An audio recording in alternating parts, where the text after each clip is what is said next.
오늘은 책을 폈는데 277페이지가 펴져가지고 277페이지 이야기를 한번 해보도록 하겠습니다. 이 소제목이 에덴 동산에서 쫓겨난 적이 없다는데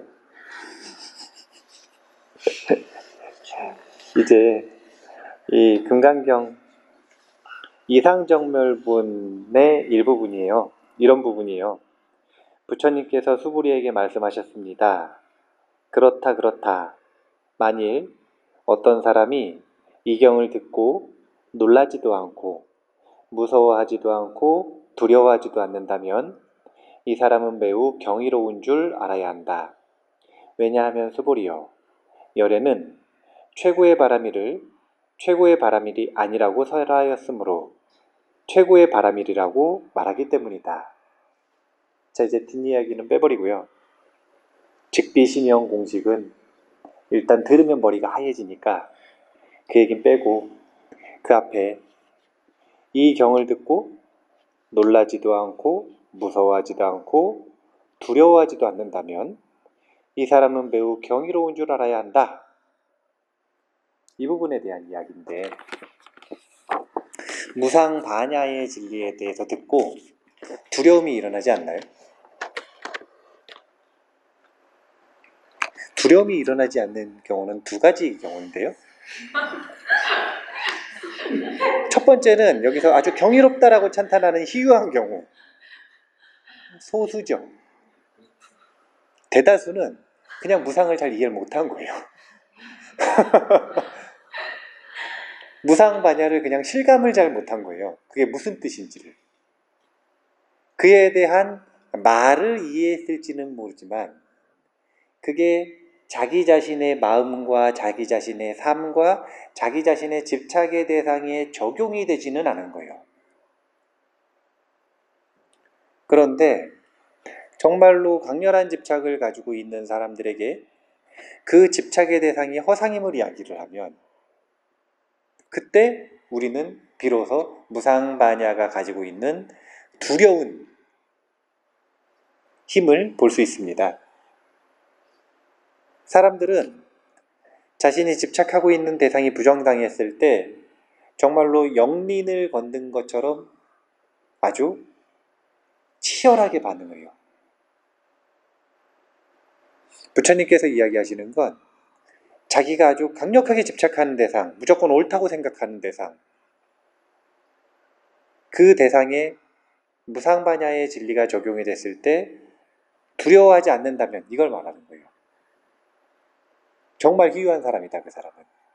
이 무상반야의 진리를 그대로 받아들인다면 그 순간에도 그러면 정말 희유한 사람이다. 그래서 그 뒤에 바냐바라밀이 아니기 때문에 최고의 바냐바라밀이라고 이야기하신 것입니다. 이 이야기를 덧붙인 이유가 이 바냐부 경전을 텍스트로 삼고 있는 이들에게 있어서 최고의 가치는 바냐바라밀이었기 때문에 그 바냐의 바라밀조차도 허상이라고 하는 이야기를 덧붙여서 이야기를 하는 거예요. 너무 어려운 이야기를 한 것 같아요. 3분 만에 끝낼 수는 없고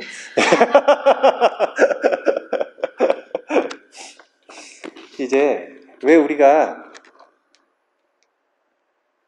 이 무상의 진리가 어려운지에 대한 이야기를 한번 해보려고 그래요. 그건 이런 내용을 알아야 되는데, 이제 이웃 종교에도 보면 창조론이 있잖아요. 불교에도 보면 창조론이 있을까요, 없을까요? 창조론에 해당되는 내용들이 있죠. 그게 연기설이에요, 연기설. 이 우주의 시작이 언제인가? 이런 게 창조론 아니에요? 아니에요? 왜? 네. 그러니까 이 우주가 어떻게 시작됐는가? 언제 시작됐는가? 무엇을 원동력으로 시작됐는가? 이런 걸 말하는 게 창조론이잖아요. 연기설이라고 하는 것이 발전하면서 이웃종교의 도전을 계속 받았을 거란 말이에요. 인도는 서양하고 붙어있고,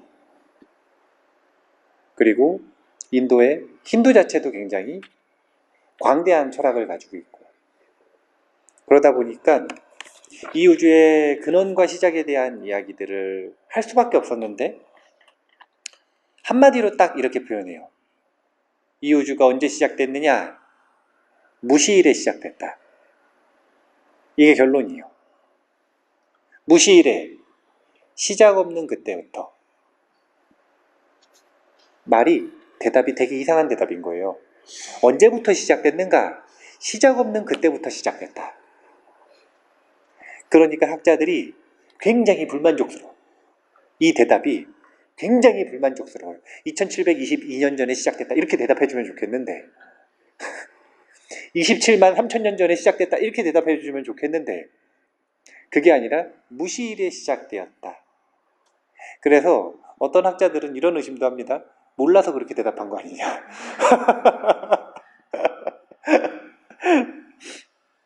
근데 이게 뭘 이해를 잘 못하는 거냐면, 불교에서 말하는 마냐라고 하는 게 무엇인지를 잘 몰라서 그런 거예요. 불교에서 말하는 바냐는 인식의 틀 자체를 바꾸는 걸 바냐라고 합니다. 우리가 평범한 사람들이 공유하고 있는 인식의 틀이 있어요. 그 인식의 틀을 이분법의 틀이라고 이야기를 해요. 자, 이건 검어요? 이건 검은색인가요? 그럼요. 사실은 검은색인가요? 그랬을 때 흰색이라는 생각이 자동으로 들지 않나요? 아니,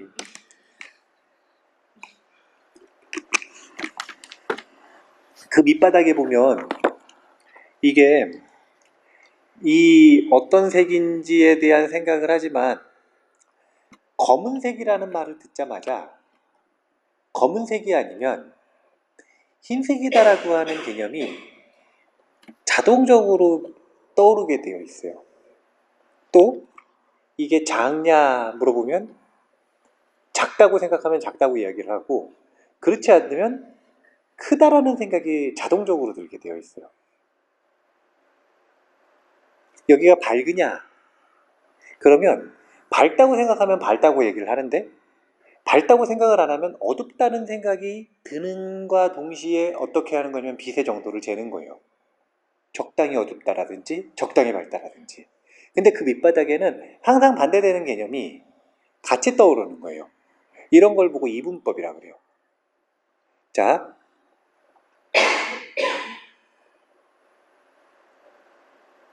적절한 순간인데요. 그런 이분법의 틀로서 우리는 공유된 의식을 가지고 있는데, 이 이분법의 틀을 벗어난 걸 마냐라고 하는 거예요. 이 얘기는 무슨 뜻이냐면, 이분법을 가지고 불이 이분법을 벗어난 걸 인식할 수 있을까요? 없을까요? 없어요. 그러면 이 우주는 언제 시작됐느냐? 이분법이 시작될 때 시작된 거예요. 시작이라는 말 봐보세요. 시작은 뭐가 있기 때문에 시작이 있어요? 끝이 있으니까 시작이 있죠. 이미 이분법 가지고 이야기를 하는 거잖아요. 그래서 이분법의 시작이 일어날 때, 그때 이 우주는 시작된 거예요. 그런데 시작의 순간을 보고 싶으면, 자, 시작의 순간을 보고 싶으면 여기서부터 이분법이 시작됐어요. 이때가 시작이에요? 아니면 여기 직전이 시작이에요? 네? 이때가 시작이에요? 이때가 시작이 아니에요. 시작은 이 직전이라. 아, 개소리예요? 아, 예. 아, 그렇구나. 이게,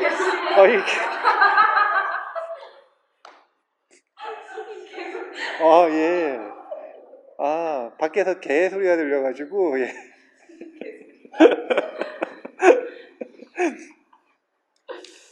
이 시작이라고 하는 틀을 보면 이것이 딱 시작되는 순간을 보려면, 봐보세요.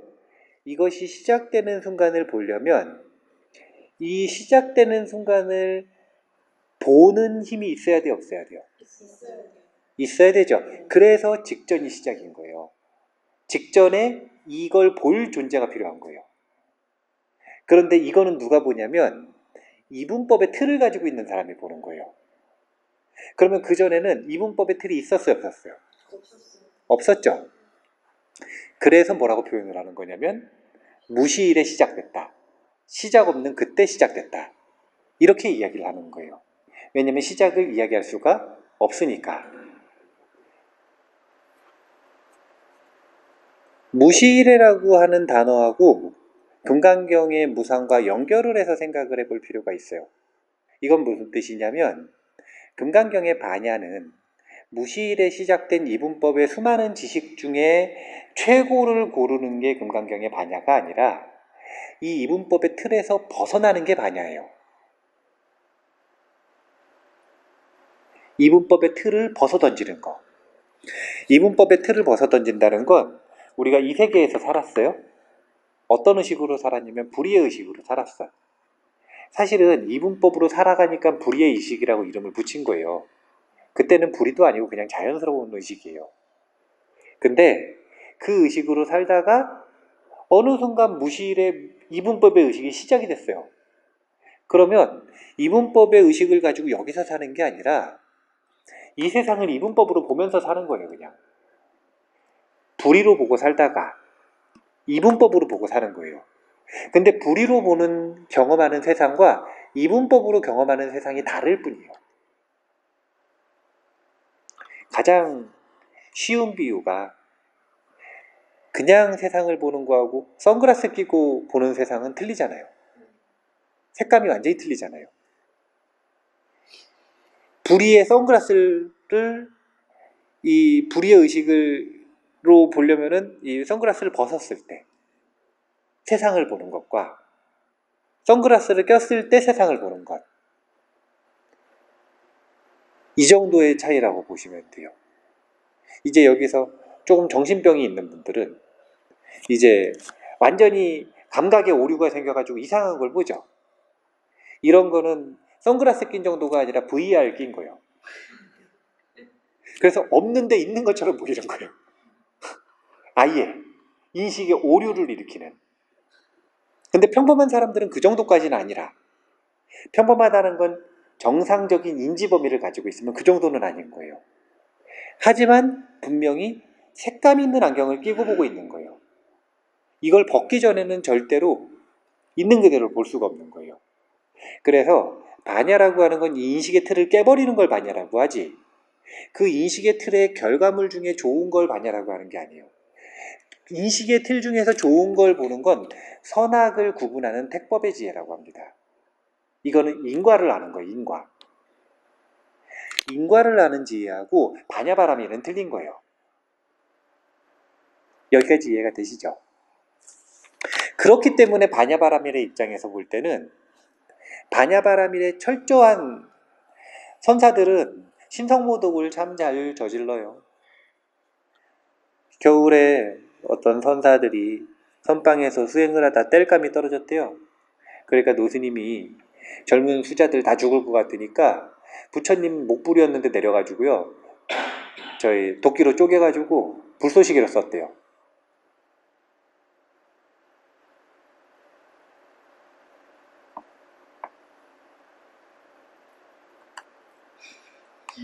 상을 가지고 있는 입장에서 보면, 상을 인정하는 입장에서 보면 목불은 나무예요, 부처님이에요? 부처님이죠. 근데 반야의 입장에서 보면 그냥 땔감으로 써도 상관없어요. 부처님 아니라는 게 아니라, 아니 그게 무슨 나무요, 그거지. 부처님 아니면 그게 무슨 나무냐 이거예요, 그거지, 거시기. 왜 부처님은 안 되는데 나무는 돼요? 나무가 되면 부처님도 되는 거예요. 그래서 어떤 상으로부터도 어떤 상도 인정받지 못하지만 어떤 상도 모두 다 인정이 되는 거예요. 이걸 보고 이쑤시개라고 그러면 왜 안 돼요? 이를 못 쓰셔서요? 임플란트 하나 빼면은 쓰셔질라나? 한 3개쯤 빼야.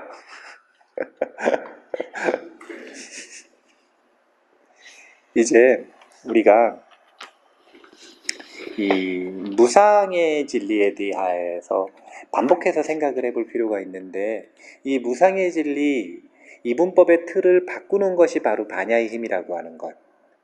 반야는 그거 외에는 없어요. 반야는 어떤 고상한 말로 표현을 해도 그건 반야가 아니에요. 어떤 고상한 생각을 해도 그건 반야가 아니에요. 왜냐하면 전부 다 이분법의 틀 안에 있으니까. 어떤 미친 소리를 해도 그 미친 소리를 듣고 이분법의 틀에서 벗어나면 그게 반야예요. 그걸 보고 반야라고 하는 거예요. 반야는 그래서 괴팍해요. 우리가 가지고 있는 고정관념과 개념과 상들을 전부 깨버리니까.